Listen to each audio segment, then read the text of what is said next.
नमस्कार प्रिय दर्शकों, आप लोग देख रहे हैं एनआई द्वास न्यूज। मैं हूं रमन कुमार झा और हम आए हुए आज नांगडाला चाय बागान में, जहां श्रमिक महिलाओं से हम लोगों ने बात किया। यहां एक इस चुनावी माहौल में लोजपा के प्रदेश अध्यक्ष मोहम्मद रफीक शेख जी आए हुए हैं, जीसू एक्का जी आए हुए हैं। इन लोगों ने भी चाय श्रमिकों से मुलाकात की और यहाँ देखा गया कि अभी भी यहाँ पर हर घर जल हर घर नल, यानी कि जल की समस्या काफ़ी भीषण समस्या है। लोगों के घरों तक जल नहीं पहुँच रहा है और बाथरूम की समस्या, शौचालय की समस्या है और घर रिपेयर की समस्या है। यहाँ के श्रमिकों का सीधा मांग है कि चाय मंत्रालय का गठन हो, कोई भी सरकार बने, चाय मंत्रालय का गठन करे, तब जाकर चाय बागान के श्रमिकों का विकास होगा और चाय उद्योग का विकास होगा। चाय के एमएसपी चाय पर भी जो है एक निर्धारित रेट लागू हो, जिससे ये संभव तभी होगा जब चाय मंत्रालय का निर्माण होगा। तो देखते रहिए एनआई द्वास न्यूज और अपने इलाके का महत्वपूर्ण चलते एखन तक चाय बागान में जितना भी आदमी डेवलप हुई है, सबका छुआ पुतमन बाहरे कमाई के ही डेवलप कर रहे हैं। चाय बागान से कमाई के डेवलप नहीं कर रहे हैं, लेकिन कर रहे हैं सब। वही चलते चाय बागान में सब इतना परिस्थिति खराब है। हम लोग का रोज का हाजिरी तो एक जन में 250 रुपये का है। 250। उसमें आप लोगों का संसार ठीक ठाक चलता है? कहाँ चलेगा, ठीक नहीं चलता है। तो ड्यूटी कितना से कितना बजे तक? पीछे सुबह 7:30 बजे से 3:30 बजे तक। इस टाइम में आप लोगों को कुछ खाना देता है या नहीं? नहीं, घर से लेकर आते हैं। और खुद देता था? कंपनी कुछ नहीं देता है? घर द्वार को बना रहा है, अपना फैमिली देख रहा है। सर, यहाँ पर सबसे बड़ा समस्या है चाय बागान का, और ना ही तो हर घर जल हर घर नल, ये जो मोदी जी का जो बात है, ये भी हमारे चाय बागान के लोग इस चीज़ को नहीं पाए, इस चीज़ से भी वंचित है। क्योंकि जितना बड़े बड़े ये आप टैंकी देख रहे हैं ना, ये सिर्फ बना है, लेकिन उसका पानी नहीं मिला। आप इस बागान में आके वहाँ पे एक नंगडला में देखे टंकी नहीं है। हम लोग का पानी आधा तरफ है, आधा तरफ ऊपर तरफ थोड़ा सा है। तो दावा किया गया था कि 2022 तक आप सभी चाय बागान इलाकों में हर घर जल नल की व्यवस्था पहुंच जाएगी।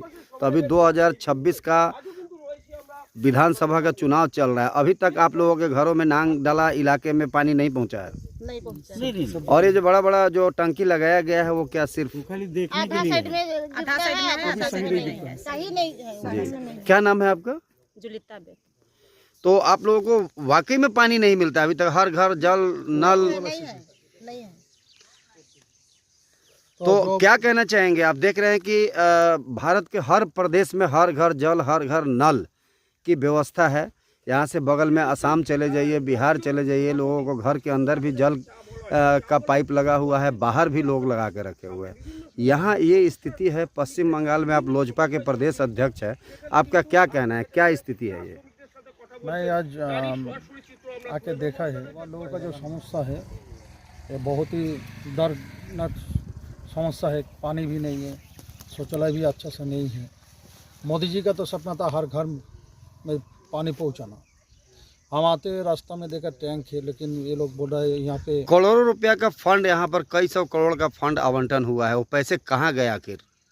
और पैसा के लिए तो फिलहाल हम लोग अभी चुनाव चल रहा है, इसलिए अभी कुछ हम लोग नहीं बोलेगा। चुनाव का बाद हम लोग यहाँ, हमारा जितना भी कार्यकर्ता लोग रहेगा, उन लोगों को लेके एसडीओ डीएम सबको हम लोग घिराव करके इस सवाल पूछेगा। साथ में जो हमारा माँ बहन है, इन लोगों को भी साथ में ले जाके इसका जवाब सरकार को, यहाँ का जो रनिंग सरकार है टीएमसी, अभी चुनाव है इसलिए हम ज़्यादा कुछ नहीं बोलेगा। चुनाव का बाद इस हाल जरूर हम लोग करेगा। चुनाव के बाद क्या लगता है किसका सरकार बनेगा इस बार? सरकार अगर हमारा डबल इंजन का सरकार अगर बनता है, तो मेरा आशा है ये जो हमारा पानी का और शौचालय का, इसका तो हल जरूर होगा। हमारा अलग चाय मंत्रालय का भी, और ये लोगों का भी अलग से चाय मंत्रालय के लिए बोला है। हम जाके हमारा जो नेशनल प्रेसिडेंट चिराग जी, उनसे हम पर्सनली इस सिलसिले में बातचीत करेगा। क्योंकि यहाँ जो समस्या है, सबसे पहले इन लोगों का रोजगार जो 250 रुपया, ये बहुत ही कम है। न्यूनतम मजदूरी लागू होना चाहिए। हाँ, मिनिमम एक इन लोगों को 450 तो मिलना ही चाहिए मेरे हिसाब से, कम से कम। कम से कम।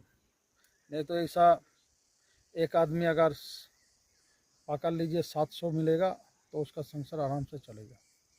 लेकिन हम चाहते हैं, यहाँ हर कंपनी को भी रिक्वेस्ट करेगा, यहाँ पे BTW का आपका चेयरमैन साहब है हमारा जिसका जी, केंद्र सरकार का न्यूनतम मजदूरी जो है, स्किल्ड जो लेबर है उनको 761 रुपया निर्धारित है और अनस्किल्ड लेबर है 541 रुपया, लेकिन चाय बागानों में 250 रुपया। ये बहुत ही दुख की बात है।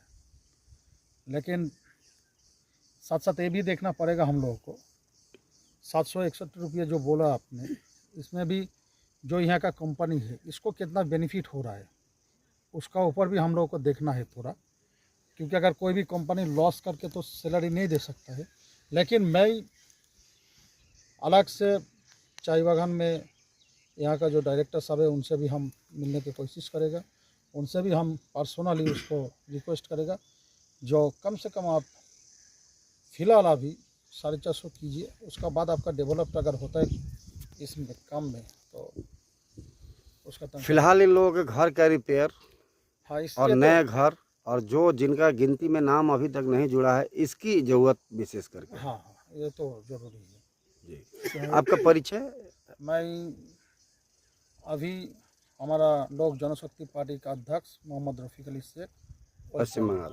आपने कल चाय मंत्रालय का मुद्दा उठाया था यहाँ हल्दीबाड़ी चाय बागान में जब आप गए थे तो यहाँ देखा जा रहा है कि जल हर घर नल हर घर जल 2022 तक, ज़्यादा से ज़्यादा 2022-23 तक हर राज्यों में पहुँच गया है। ये पश्चिम बंगाल खासकर चाय बागान इलाका में क्यों नहीं पहुँचा? देखिए, सबसे पहले तो मैं एक ही बात बोलूँगा, ये आज चाय बागान के जितने भी मजदूर हैं, चाय बागान के विशेष करके आपका तराई डुआर्स हिल, सिर्फ हमारा ये डुआर्स ही नहीं, तराई हिल में भी जो समस्या तराई में है वही समस्या हिल में भी है। आज चाय बागान में लोग काम करके लेकिन शांति से अपना जीवन यापन नहीं कर पा रहे हैं। जब भी इलेक्शन आता है तब भी बहुत बड़े बड़े ऊंचे ऊंचे पद के अधिकारी हमारे चाय बागान के मजदूर के बीच पहुंचते हैं और हाथ जोड़ करके वोट मांगते हैं कि हमें वोट दीजिए बोल के। वोट मिलने के बाद जब उन्हें हम इस प्रतिनिधि को बना के जब हम उन्हें भेजते हैं तो हमारे चाय मजदूर के लिए कुछ भी नहीं करता, कुछ नहीं करता। आज बीरपाड़ा चाय बागान को देखिए, जो हमारे मादारी हाट ब्लॉक के अंतर्गत आता है, आज उनको 5 महीना से तलब नहीं है, तनख्वाह नहीं है। सोचिए उनका जीवन यापन कैसे हो सकता है और कैसे होगा। इसीलिए चाय बागान में देखिएगा आपको छत ढलाई किया हुआ घर नहीं मिलेगा, ज़्यादा से ज़्यादा आपको टीना का घर ही मिलेगा। जो बाहर कब बच्चे कमाने के लिए चले जाते हैं पलायन करके, अगर किसी का घर अगर चाय बागान में अगर अच्छा घर है तो वो चाय बागान के मजदूर चाय बागान से रोजगार करके वो अपना घर को नहीं बनाया। उनके बाल बच्चे बाहर कमाने गए, 5 साल 10 साल बाहर जाके कमाए, उसके बाद आके लेकिन वो अपना बागान में घर बनाया। ठीक है, तो चाय बागान के मजदूरों को क्या लाभ मिला? 30 साल वामफ्रंट सरकार के अमल में भी चाय बागान के मजदूर को लाभ नहीं मिला और दीदी का सरकार में भी कोई लाभ नहीं मिला। अभी दीदी का ही सरकार है और दीदी का सरकार के लोग ही बोलते हैं हमारा सरकार आएगा तो हम 300 रुपया हाजिरा कर देंगे। तो अभी भी तो दीदी का सरकार ही है, तो अभी आप 300 रुपया हाजिरा क्यों नहीं कर दे रहे हैं? अगर आप परिवर्तन अगर चाहते हैं तो देखा जाता है जीसू जी, यहाँ जब भी चुनाव आते हैं तो बड़े बड़े वादे लेकर नेता लोग चाय बागान श्रमिकों के बीच पहुँचते हैं ना? पहुँचते हैं। क्या बहन जी, पहुँचते हैं ना आप लोग के घर पे? लेकिन जैसे ही चुनाव खत्म होता है, ये चाय बागानों में देखा जाता है आप जैसे जीसू जी समाज सेवी लोग ही यहाँ पर कुछ काम करते हैं समाज सेवा का, लेकिन वो नेता लोग जाके जो है भूल जाते हैं, यहाँ पे काम होता नहीं है। तो क्या लगता है मानसिकता लोगों का क्या है इस बार, क्या लहर है आपका आप चुनाव को लेकर? देखिए, आदमी और भावताबाजी नहीं चाहिए। ठीक है, आदमी अपने बाल बच्चे की सुरक्षा के लिए, नारी सुरक्षा के लिए और विशेष करके चाय बागान की सुरक्षा के लिए अलग से अगर चाय मंत्रालय होता है तो अलग से प्रशासन रहेगा, अलग से कानून व्यवस्था रहेगा। आज हमारे चाय बागान के मजदूर को अगर कोई प्रॉब्लम हो जाता है तो उनके लिए कोई सहूलत नहीं है, उनका कोई सुजुग सुविधा भी उनको नहीं मिलता। आज चाय बागान के मजदूर अगर बीमार हो जाए, कोई बड़ा सा बीमारी अगर उनके जीवन में आ जाए, तो वो बहुत बड़ा एक ऑपरेशन करके अपना इलाज करके उस फैमिली को, व्यक्ति को बचा नहीं सकता, क्योंकि उतना रोजगार उस चाय बागान में नहीं है उनको। आज अगर अचानक एक परिवार में अगर किसी को कैंसर हो जाए और वो परिवार बिना इलाज का ही मर जाएगा, क्योंकि 250 रुपया हजीरा दे के वो अपना परिवार को इलाज कराएगा या अपने परिवार का सेवा देगा। तो आदमी तो खाने के लिए भी लालायित है जी। आज़ादी का लगभग आपका 78 साल बीत गया, अमृत उत्सव मनाया जा रहा है, अभी 100 वर्ष भी कुछ दिन में पूरा हो जाएगा, 20-22 वर्ष में, लेकिन अभी तक चाय मंत्रालय भी नहीं मिला और चाय श्रमिकों का वही दुर्दशा है।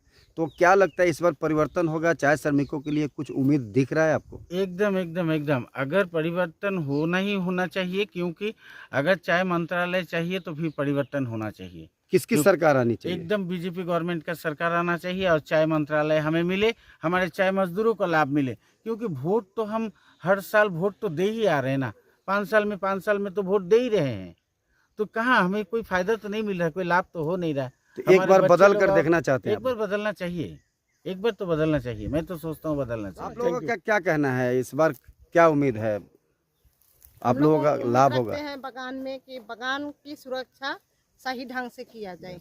जब से भी बगान है, हम लोग का बगान का बासिंदा लोग का बहुत असुविधा में ही जीना पड़ता है। जैसे पहले था वैसे आज भी है, और हमारे बच्चों को हम लोग अच्छा स्कूल में पढ़ा नहीं सकते हैं, उन्हें पहना नहीं सकते हैं, खिला नहीं सकते हैं। 250 रुपया में हम लोग को मजबूरी हम लोग को काम करना पड़ता है बगान में। 8 घंटा हम लोग रखते हैं, फिर भी हम लोग को 250 मिलता है। तो और कामों में 8 घंटा काम करता है, उन लोग का हजरा कैसे ज़्यादा है, और हम लोग का बगान का आदमी लोग के लिए क्यों हजरा नहीं बढ़ता है? हम लोग के लिए पैसा क्यों मतलब ज़्यादा नहीं दिया जाता है? 250 से हम लोग कितना परिवार चलाएंगे? हम लोग का बगान के लिए विशेष हम लोग को न्यूनतम हजरा मिलना चाहिए। ये कौन सा बगान है? नंगडला चाय बगान। आपका नाम? संता मुनि का। देखिए, मिनिमम वेजेस के बारे में मैं एक अपना वक्तव्य रखना चाहता हूँ। आज तक बगान का निर्माण जब से हुआ, तब से बगान ट्रेड यूनियन के देखरेख में चल रही है, ट्रेड यूनियन की देखरेख में चल रही है, और इसके ऊपर टाई, एलसी, डीबीआईटी, डीएलसी, ये सब संस्थान जो है इसको प्रचलन करने के लिए सहयोगिता दे रहे हैं। आपके बगान में कितने ट्रेड यूनियन है? हमारे बगान में 4 ट्रेड यूनियन हैं। तो देखिए, तो असलियत जो बगान मजदूरों का जो प्रॉब्लम है वो है तनख्वाह को लेके। आज ये दुर्दशा, मेरे हिसाब से ये दुर्दशा का उत्पन्न जो हुआ है शुरू से ही हुआ है। क्यों बोलने जाने से बात हम बता रहे हैं कि ट्रेड यूनियन को शुरू से ही ये सोचना चाहिए था कि ये लोग का वेजेस इतना हिसाब से दिया जाए कि ये लोग सही रूप में चल सके। आज ट्रेड यूनियन के हिसाब से आज फिलहाल 2-3 साल हो रहा है मिनिमम वेजेस का बात उठ रहा है बगान के लिए। अब मिनिमम वेजेस करने के लिए ये कोई सहज बात नहीं है, किंतु टी इंडस्ट्री का हालत, इसका उत्पादन, इसका प्रोडक्शन, इसका आय व्यय, कंपनी को कितना प्रॉफिट होता है, इसके बारे में भी पूरा जानकारी हासिल करना पड़ेगा। आज जिस प्रकार से कोई भी पॉलिटिकल अच्छा, अन्य राज्यों में जो पॉलिटिकल यूनियन की तरफ से कोई 300 कोई 350 का बात बोल रहे हैं। ये अपना हिसाब से कुछ एक लेबल मिला के बोल रहे हैं, लेकिन ये बगान का मिनिमम वेजेस और बगान का मजदूरों का सही उपाय तभी होगा जब मिनिमम वेजेस होगा ना। और मिनिमम वेजेस करने के लिए जितने भी यहाँ स्टेट गवर्नमेंट हो या सेंट्रल गवर्नमेंट हो, चाय के लिए सही अपना डिटर्मिनेशन नहीं किया है। उनको चाहिए कि इसके लिए एक चाय मंत्रालय का गठन किया जाए। चाय मंत्रालय का गठन करने से वहाँ पर एक सुनिश्चित किया जाएगा कि चाय को मिनिमम रेट में हम कितना से बिक्री कर सकें। एक किसी के दाम 250, 300, 400, 500 जो भी, इसके ऊपर भी एमएसपी लागू होना चाहिए। एमएसपी बिल्कुल लागू होना चाहिए। जिस प्रकार हम लोग का पश्चिम हरियाणा पंजाब में गेहूं का है, गन्ना का है और भी सारा चीज़ का है, उस हिसाब से, क्योंकि मिनिमम वेज तो क्या है, कंपनी भी अपना हम लोग को जो मिनिमम वेज बोलते हैं ना, वो देने के लिए सक्षम हो जाएगा। अगर 1 किलो आप जिस प्रकार का भी चाय बनाते हैं, वो चाय का कीमत अगर 400 रुपया हो और उससे आप अपना क्वालिटी के ऊपर में आप 500 में बेचे, 5,000 में बेचे, 10,000 में बेचे, 20,000 का भी चाय बिक्री होता है ये प्रति किलो। हाँ, लेकिन यहाँ पर एमएसपी का अभाव है। एमएसपी का अभाव में ये चीज़ नहीं हो रहा है। एमएसपी कौन निर्धारित करेगा? चाय मंत्रालय। तो चाय मंत्रालय गठन नहीं होने से इसका सही निवारण होने वाला नहीं है। जी। आपका नाम? हीरालाल मीन्स। देखते रहिए एनआई द्वास न्यूज और अपने इलाके के महत्वपूर्ण खबरों से जुड़े रहे। जय हिंद, वंदे मातरम।